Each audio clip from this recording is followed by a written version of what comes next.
Good tides make men merry, while challenges put them together. The challenges of COVID-19 can bind us together in freedom, peace, and unity. COVID-19, a better Nigeria is possible. I'll take this opportunity to thank all our public health workforce, healthcare workers, port health authorities, and other essential staffs on the front line of the response for their dedication and commitment. You are true heroes. That was President Muhammadu Buhari in his nationwide address delivered on the 29th of March 2020 at 7 p.m. Whilst I thank the President for being able to thank our public and private health workforce who are in the front line of the response in our fight against the global pandemic COVID-19, I dare say that this is not the time to just say thank you without nothing more. Our government should do much more than thank you for our health service workers who are daily attending to COVID-19 patients. For a start, they should be handed a free life insurance policies. Their allowances and salaries should be reviewed upward.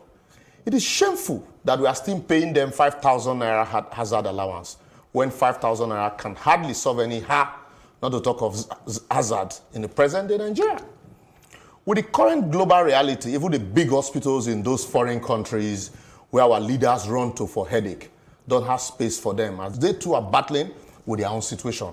What if the general hospitals they neglected long ago had neglected Abba Kyari, Atiku Abubakar's son, El-Rufai and others now that they needed it most?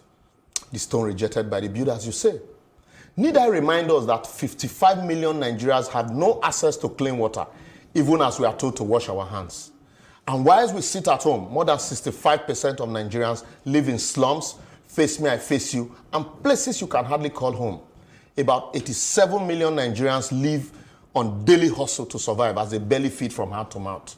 Our teaching hospitals are mere consulting clinics, while the intensive care units do not even have required facilities to give care, not to talk of the intensive one. According to a World Health Organization report, Nigeria have 5 hospital bed space, both public and private, for every 10,000 Nigerians. No wonder we are the poverty capital of the world.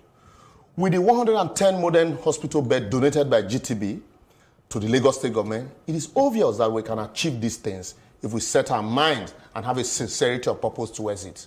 We need not wait until there's a global health crisis before we start looking inward. Our time starts now. Let our religious leaders who are building mansions and 10, 20, 30 kilometers churches auditorium with tithes and offering from poor and vulnerable ones, without a 10-meter hospital bed to contribute to the crisis, they must be aware now that wise prayer can aid focus. It's actual works that breed results. I weep when I compare the stadium-like edifice we call churches to the best of our hospitals. Try comparing the ICPC and the EFCC headquarters with our national hospital. Shame will catch you.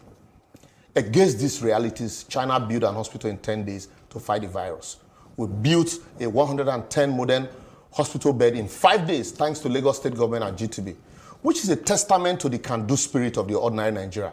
So if we are sincere and genuinely looking inward, we no go carry last.